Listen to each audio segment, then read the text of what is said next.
Episode की शुरुआत होती है पुलिस स्टेशन से, जहां पाक सन केस के बारे में बताता है कि 6 दिन हो गए, बट किडनैपर का कोई इरादा नहीं है रूही को तकलीफ पहुंचाने का, बल्कि दोनों टीम बन के काम कर रहे हैं। जब उसका कैप्टन युंगजुन के मर्डर का पूछता है तो मालूम होता है कि युंगजुन नेशनल जूडो खेलता टाइम उसने अपने सामने वाले मेंबर को मार दिया था। उस टाइम पे उसका नाम मॉन्स्टर हुआ करता था। वो फिर बोलता है कि बोल नहीं सकते हैं कि कब तक युंगजुन रूही को खतरे में नहीं डाल सकता है। उधर ये सोया रहता है तो रूही उसको उठाती है वो स्टिक से मार के कि नाश्ता करने के लिए। उसकी एक्स वाइफ नाश्ता बनाती है बट खाती नहीं है तो रूही को डाउट होता है, तो वो युंगजुन को बोलती है कि टेस्ट करके देखो कैसा है। वो बोलता है अच्छा है। वो बोलती है मैं ये नहीं पूछ रही हूँ, ये बताओ चक्कर जैसा तो कुछ नहीं लग रहा है ना। उसको लगता है कि कुछ मिला के तो नहीं दे दिए करके, बट युंगजुन बोलता है कि खाओ खाओ अच्छा है। फिर उसकी एक्स वाइफ उसको कुछ पैसा देती है। रूही बोलती ये क्या, हमें घर से निकाल रही हो। वो बोलती तो क्या यहाँ रहने की सोच रहे हो, अगर पुलिस सियोल आएगी तो तुम्हें क्या लगता है सबसे पहले कहाँ देखेगी। मैंने नए कपड़े लाई हूँ, चेंज कर लो। रूही बोलती तुम इसकी साथी थी ना। वो बोलता है कि नहीं ये सब जो है ना मैंने अकेले किया हूँ। बोलती मेरे पीछे क्या बात की हो तुम दोनों ने। वो बोलता है कि हिया का भी कोई ख्याल रखने के लिए होना चाहिए ना। बोलती सही में। उधर पाक संग से मिलने एक ऑफिसर आती है जिनसे पाक संग ने हेल्प ली थी चेयरमैन के केस में।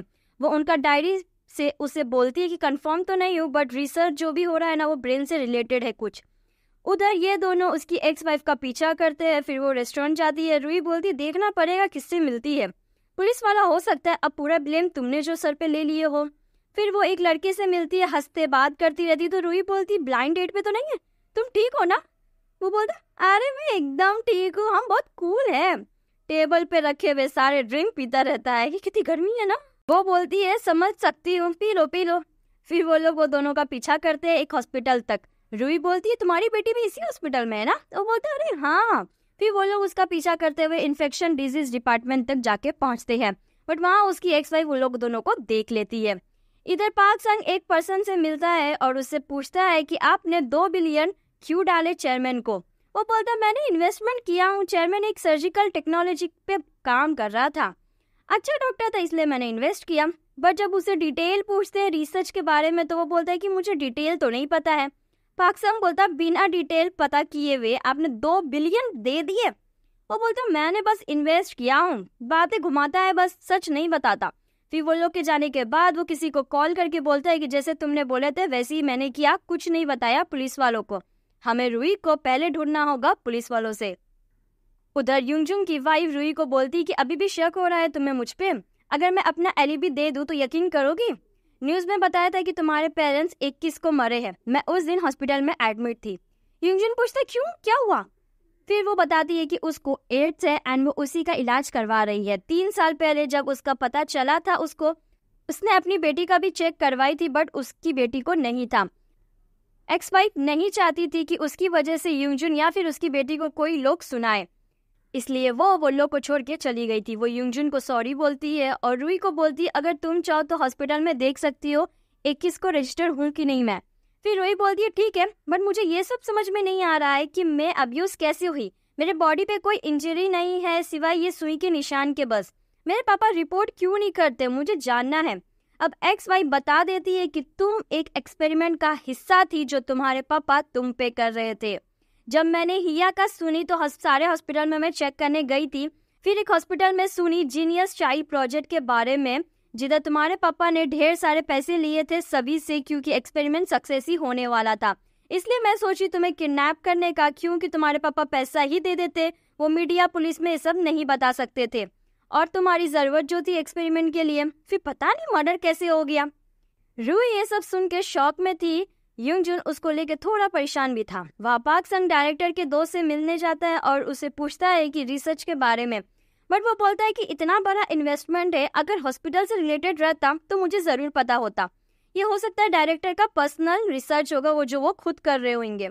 फिर वहाँ से चियोलवन गुजरता है तो डॉक्टर यून बताते हैं कि चियोलवन काम में अच्छा था इसलिए मैंने डायरेक्टर को इसके बारे में बताया था। पाक संग ये सुन के चियोलवन के ऑफिस जाके उसके बारे में पूछताछ करता है। फिर पता चलता है कि 2 साल पहले वो फील्ड वर्क में काम किया है एंड उसी टाइम उसने हॉस्पिटल भी ज्वाइन किया था। वहाँ ये दोनों नूडल्स खाते रहते हैं। रूही बोलती है कि तुम्हारी एक्स वाइफ झूठ बोल रही है, अगर ऐसा कुछ होता तो मुझे जरूर याद आता, यूंजन बोलता है कि हाँ हो सकता है वो झूठ बोल रही है कि उसका दिल रखने के लिए बोल देता है। फिर यूंजन उसको वही नेकलेस देता है और बोलता है कुछ याद आया, वो बोलती नहीं। फिर वही शॉप की लेडी न्यूज देखती रहती है मोबाइल में, यूंजन के बारे में आता है कि उसके मर्डर का रिकॉर्ड है पहले। वो लोग न्यूज सुन के वहां से भाग जाते हैं। रूही बोलती है मर्डर, तुमने किसी को मारे हो? वो बोलता है एक्सीडेंट था वो। फिर वो बोलती है प्रॉमिस करो कि तुम मुझे नहीं मारोगे। वो बोलता है मैं क्यों मारूंगा, फिर प्रॉमिस भी करता है। वो फिर उसको चश्मा कैप पहना के ले जाती है। इधर पार्क सन सारे कुछ देखता है और बोलता है कि ये किडनैपिंग केस बाकी केस से अलग है। इधर तो लग रहा है कि रूही ही सब प्लान कर रही है। फिर उसका पार्टनर आके बोलता है कि क्या अजीब फैमिली है, रूही के बस अंकल है बट उसको कोई किडनैपर का कॉल नहीं आया और वो लोग प्रेशर डाल रहे कि केस बंद करे ताकि वो लोग फ्यूनरल रख सके। इधर ये दोनों बैठे रहते हैं। यूंजन पूछता है कि कोई रिलेटिव नहीं है तुम्हारा? वो बोलती है मुझे अपने पेरेंट्स की शक्ल याद नहीं है। वो कहाँ से याद होगा, वैसे क्यों पूछ रहे हो? वो बोलता है ऐसे ही। फिर एक आदमी का बॉल आता है, उसको ये दोनों को देख के थोड़ा सा डाउट होता है। फिर रूही बोलती पापा चलो ना खेलते हैं। फिर दूसरे बच्चे को खेलता देख बोलती है कि मेरे पापा भी खेले होंगे क्या मेरे साथ ऐसे ही। फिर यूंजन बोलता है कि मैंने बहुत सोचा, ऐसा नहीं है कि सब पुलिस पे भरोसा नहीं कर सकती, सियोल में कुछ अच्छे पुलिस भी होंगे।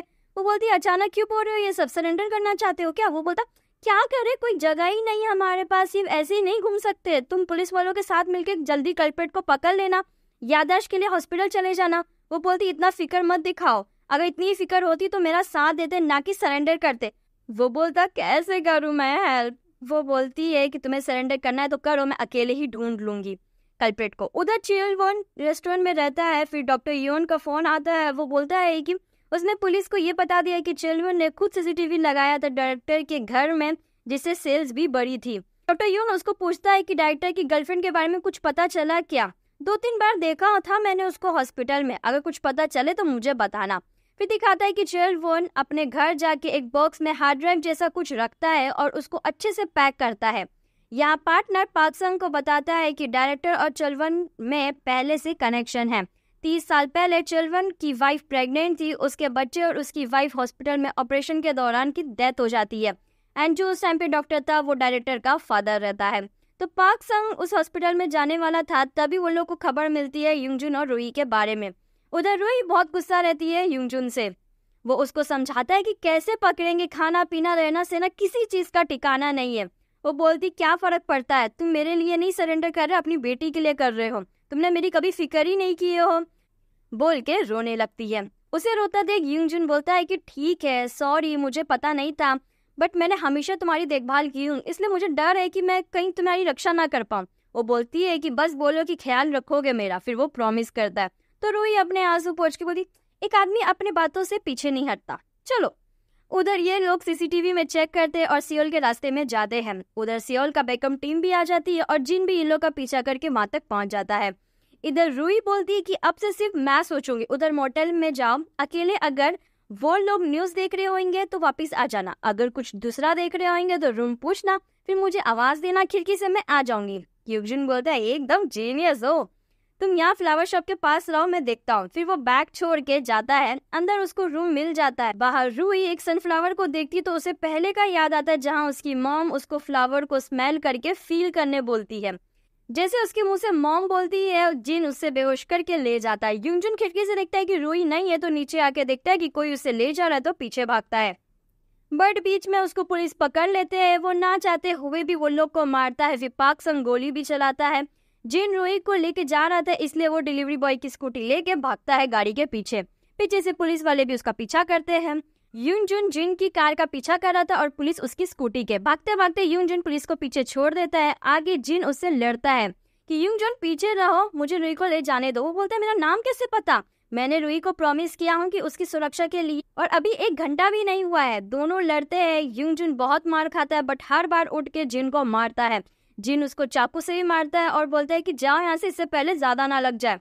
वो बोलता है मैं सिर्फ रूही को प्रोटेक्ट कर सकता हूँ, मेरा नाम मॉन्स्टर है। फिर उसे जबरदस्त मारता है और रूही को वहाँ से लेके चला जाता है। वहाँ पाक सन और उसके चीफ को डांट पड़ती है, यूंजन जो वो लोग के हाथ से बच गया था। उधर यूंजन रूही को लेके ब्रिज पे ले जाता है, क्योंकि वो घायल रहता है तो ज्यादा चल नहीं पाता है। फिर वो भी वहीं पे बेहोश हो जाता है एंड यही एपिसोड खत्म हो जाता है। अब आगे देखते हैं कि यूंजन कैसे रूही को प्रोटेक्ट करेगा। तो नेक्स्ट एपिसोड देखने के लिए चैनल को सब्सक्राइब ज़रूर करें एंड बेल नोटिफिकेशन ज़रूर ऑन करें। अगर ड्रामा अच्छा लग रहा हो और वीडियो अच्छी लगी हो तो प्लीज़ शेयर करें। मिलते हैं नेक्स्ट एपिसोड में। Bye, take care.